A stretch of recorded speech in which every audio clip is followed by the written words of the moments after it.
Hey everybody, it's Mary. Welcome back to the channel for another Saturday design team project with Kraftgali.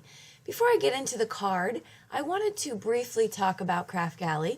I have been with them for over a year now as one of their designers, and I just want to let everyone know, in case you didn't, how wonderful this company is.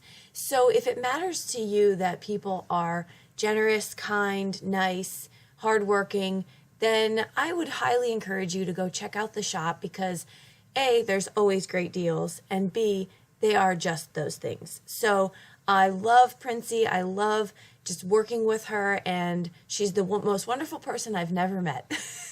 So obviously with the online designing, we haven't gotten a chance to cross paths in person yet, but that will happen soon enough. Anyway, just wanted to let you all know that I haven't really talked about them much, but go check them out and support this small business. All right, so what goodness are we getting into today? We are going to alter our stamps because we need to stretch our supplies and we need to use them more often.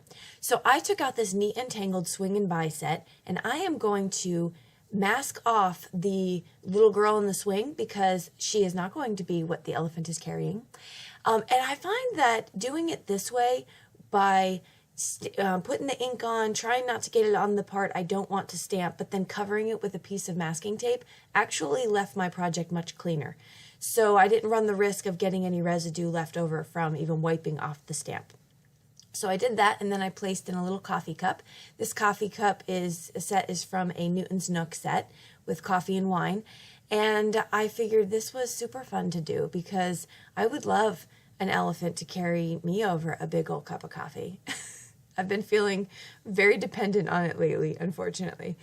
Okay, so I'm going to start coloring my image here with some Spectrum Noir, and I'm using warm grays. So I am putting down my lightest color first. I usually do the darkest, the medium, then the lightest, but I found that after, with such a big image, I kind of wanted to saturate the paper just a little bit to get the alcohol ink to move a little bit better and a little more smoothly. So that's what I did. And so I went from the lightest color covering the whole image to then the darkest, then the next darkest, and so on and so forth. So you can see the four colors that I'm using here. And eventually the very lightest color comes out to be where there's very minimal of the image that's showing the lightest color. But the lightest color is also used to blend out the other colors. So it's not necessarily that I kept a portion of it super light, it's just that it helped me blend out those colors. So I went back with a little bit of that color is PP1 for the ear, and then I'm just working at it. With alcohol markers, in my opinion, you just kind of have to work at it. If they're very small images, you can probably get away with one pass, but a large image like this, I had to go over it probably 2 or 3 times just to make sure that my colors were blending nicely. And here's the first one that I did that I never hit record on. So I thought I better go back and do that again. The first one on the right hand side doesn't have the pink in the ear. So I kind of like the addition of the pink. Moving on to my coffee cup here. Now I have to tell you, I went outside the lines a couple places and the color bled a little bit here. I'm not sure why that happened, but it did. I know why I went outside the lines because I started this weightlifting program and my arms were shaking because I went to lift weights and then I came upstairs to craft. So I might want to reverse that order next time because, yeah, I was just a shaky mess. And so when I was trying to do the pink on the nails of the elephant, I just was like all over the place. So here I'm doing a tip-to-tip technique because I only had these 2 colors in these Copics. And so I'm taking the lighter one, dipping it into the darker one to get that medium shade. And I think that works just fine. I went outside the line here or it bled, and so I just took my blender pen and kind of removed some of that. This little grass this little grass stamp from the Swinging By set is so cute and it adds such a perfect element. So I put that down just to ground my elephant. And then I'm going to go in and I am going to die cut it with my favorite rectangle stitch die from Lawn Fawn. Once I get that done, I'm then going to do some ink blending. So I was completely off frame here. I'm not sure what I was thinking or doing. I was probably just still delusional from my workout. And so I didn't show you all of the blending on there because I was out of frame.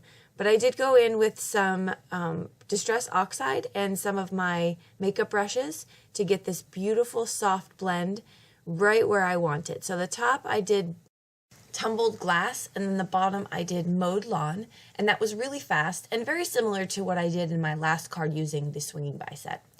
So on the front, I'm going to take some VersaFine Clair Nocturne, and I'm going to stamp out the sentiment that says Swinging By to Say, and I'm going to do the inside of my card here with this saying, and this says, "Life is what happens between coffee and wine." And do I agree?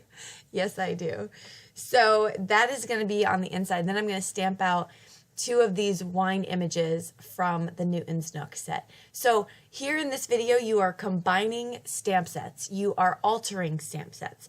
And this hopefully will give you some ideas for what you have so that you could figure out how you want to alter them and how you can get more use out of your stuff.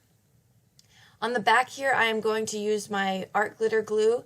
If you haven't seen it, I've done a full, comprehensive, as some of you have said, thank you, review of glue. So you can check that out. So you'll be seeing me use my top 4 favorites in videos to come. But I do want to say real quick for Lawn Fawn, I had trouble with the glue bottle and I sent them back to Amazon for a refund. And then I also let Lawn Fawn know just in case there was a quality issue. And they are so gracious. They were going to send me new bottles. I declined because I just don't need any extra glue. But I just wanted to say thank you to Lawn Fawn because I think that is just amazing and great customer service. So yay for them. All right, that'll do it for this card. Thank you so much for stopping by. Don't forget to head over to the shop to check out what Kraftgali has in store. Again, always awesome prices. And you could just find great new stuff over there. Let me know if you have any questions whatsoever, and we'll list what we used below in the description. Until next time, here's some videos to hold you over, and we will see you in the next video. Have a great weekend. Bye-bye.